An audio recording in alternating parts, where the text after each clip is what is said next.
This week on Healthy Living, tackling sickle cell anemia, a genetic disease that experts say is more common among people of African descent. A sickle cell patient shares his story of living with the condition in Rwanda. Health authorities in Uganda scramble to contain an outbreak of Ebola. Plus, a new laboratory in Uganda keeps track of zoonotic diseases in the country and beyond.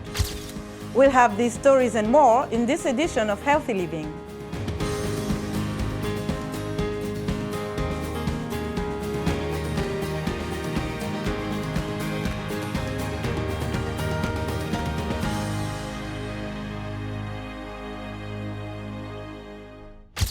Hello, thank you for joining us for another edition of Healthy Living. I'm Linor Moudou.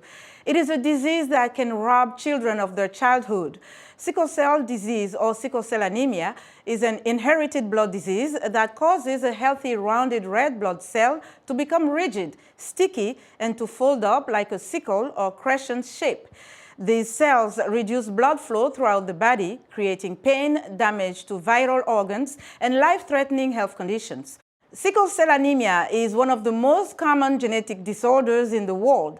The condition is more common in certain ethnic groups, including people of African descent, as well as of Middle Eastern, Asian, Indian, and Mediterranean descent.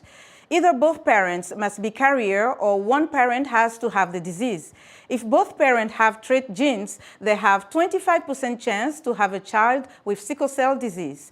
About 300,000 children are born with sickle cell disease every year, according to the World Health Organization. Many of them die before their 5th birthday. But observers say there is hope with early intervention and access to proper care. Sickle cell disease causes the body to produce sickle-shaped red blood cells, making it difficult for patients to transport oxygen from the lungs. Dr. Prebu Barango is the medical officer at the World Health Organization's Regional Office for Africa. Sickle cell is the most prevalent genetic disease in the African region. Globally, we have about 120 million people with sickle cell, and 60% of these are in the African region. Uganda has been dealing with a high burden of sickle cell disease for over 70 years and was one of the first countries to report it as such in 1949, according to research published in the Lancet Global Health. Daniel Odur is the executive director of the Uganda Sickle Cell Rescue Foundation. He says the numbers are still too high. In Uganda, about 20,000 to 25,000 children are born with sickle cell annually in the country. And out of that, between 50 to 80% do not cross to their 5th birthday. Medical experts say early diagnosis is key to help reduce the long-term impacts of sickle cell disease on patients. However, in the African region, most countries with a high burden of sickle cell disease don't have newborn screening in place that is comprehensive enough. Odur says testing is an essential aspect of the organization's strategy to raise awareness. We have been in position to scale up testing in the country. Much as this is being done, there are also still other challenges. For example, there is lack of testing kits. There are treatment options once a child is diagnosed with sickle cell disease, but experts note that getting the right care can be costly and isn't always accessible in some parts of sub-Saharan Africa, especially in rural areas. Dr. Barango says there are some ways to remedy this.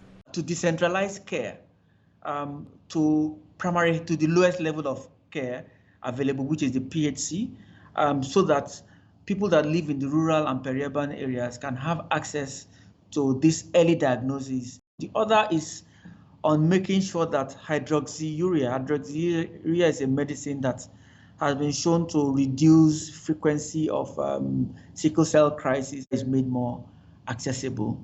Research shows that people with sickle cell anemia are more prone to infections. One of the major problems for a child with sickle cell is the occurrence of strokes because of the blockage of blood flow to the brain, which is most crucial at age 5. Medical experts say the dangerous incidents can be prevented by blood transfusion. What are your thoughts about sickle cell anemia? Do you know anyone with the disease? How well are you informed about sickle cell disease? Here are some reactions from Lomé, Togo. I found out I had sickle cell disease when I was 19. It's true that in my childhood I had small pains that were sometimes treated at home or with injections at times. But I really became aware of the disease when I was 19, and it was due to a seizure. I had a crisis in a bank, and that's how I knew I had something called sickle cell disease, which is a hereditary disease. I have several forms of seizures. Sometimes I have bone pain, sometimes respiratory pain, sometimes I have high fever, which aggravates my condition. I started to manifest the disease after 2 years old. At the time, I was unaware what sickle cell disease was. It was around the age of 8 or 9 years old that my parents began to explain to me what sickle cell disease was, and that I carried the SS genes. The disease is often manifested by chronic pain in the joints.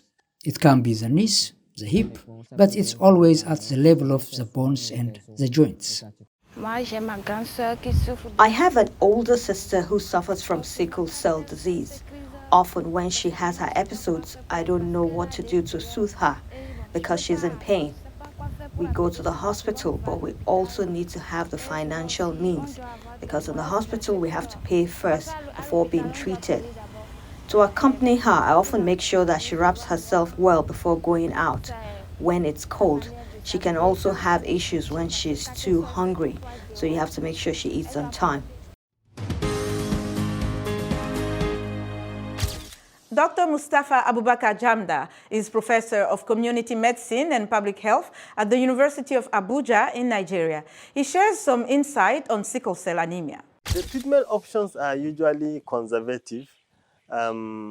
Usually is to prevent those conditions that could lead the individuals to having what is called crisis of sickle cell disease. The children should be prevented from having any infection, particularly malaria, because malaria also affects blood. The parasite is deposited on the red blood cells, and they should not be exposed to excessive temperatures. And their level of blood should also be tested regularly, so that when the blood level is low, then they could be detected, and if it needs transfusion, they could be transferred.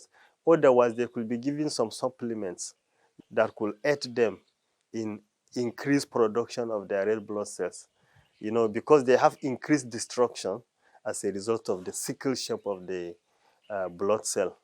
There is no cure per se for sickle cell. However, there are very advanced surgeries that could be done. And one of these surgeries that could be done is bone marrow transplantation, where the complete bone marrow is replaced. If the bone marrow is replaced, we will not say it's cured per se. The gene will remain the same, and that person could be able to still transmit the disease to their offspring. However, the advantage is the fact that the person won't be manifesting with all these other symptoms. Now, the Federal Ministry of Health in Nigeria has come up with a lot of strategies, and this strategy is they are bringing down, testing for sickle cell disease down to primary healthcare level, so which makes it available to almost everybody in the community. There is no political ward that don't have more than one primary healthcare center. But people need to be aware that this test is available in this facility, and they could assess it before they go and assess it. 28-year-old Ame Mukundwa was born in DRC. His family moved to Rwanda when he was a toddler. In his childhood, Ame was always sickly but had no clue what disease he was suffering from. Later on, he went to the hospital where blood tests were done, and he was diagnosed with sickle cell anemia. He is one of 7 siblings, but only he and one of his siblings suffer from sickle cell anemia. He shares his story. So you live with it, you grow with it, and you die with it. But if you take medicines, you can live even 70 years old with it without any problem. But it's that medicines of sickle cell anemia, they are very, very expensive. And some of them, we don't find them in Africa. When I'm in crisis of sickle cell anemia, you can't control the pain. My back, my legs, and my arms. I can't move from the bed when it's cold. That's the worst part. You can't move. You can't go outside. Not even 60 seconds, you will start feel the pain.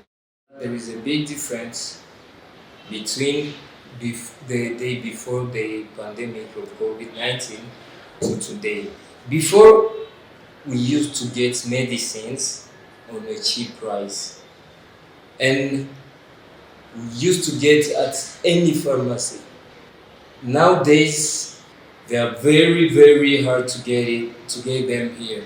And so when I'm in crisis, I used injections because those medicines they prescribe us to drink, we can't find them. All I have to tell you guys is always be strong and always take your medicines on time and daily, every day. Don't miss even one day, because if you miss 1 or 2 days with your medicine, the day the crisis will come to you, it will be painful, very painful. So be strong wherever you are. God is with us and we will be okay. Health authorities in Uganda are ramping up efforts to contain an outbreak of Ebola in the country after a case of the relatively rare Sudan strain was detected in the country's central Mubende district. A 24-year-old man showed symptoms and later died. The virus has now spread to neighboring Kiegegwa and Cassandra districts, bringing the cumulative number of confirmed and suspected deaths to at least 23, and no less than 36 cumulative cases, including confirmed and probable cases, according to health authorities in the country. Monkeypox and COVID-19 have raised awareness around the world of zoonotic diseases that are passed between animals and human beings. The Ugandan government has built a laboratory that tracks zoonotic diseases in national parks where many communities live close to a wide variety of wildlife. Inside the park at Mwea is this newly commissioned Uganda Wildlife Authority Diagnostics and Research Laboratory. The facility monitors incidents and acts as an early warning system for the transference of zoonotic infections. If we were not able to get support from the UVRI, the Uganda Virus Research Institute in Entebbe, we would have to ship these samples abroad to be able to determine what disease we have. So working with our partners from the US called DITRA, they offered to help us construct a biosafety level 2 laboratory that is constructed in Mwea. That laboratory is now operational. The outbreaks of COVID-19 and monkeypox have raised concern among scientists about the recurrence of zoonotic diseases that are passed between animals and humans.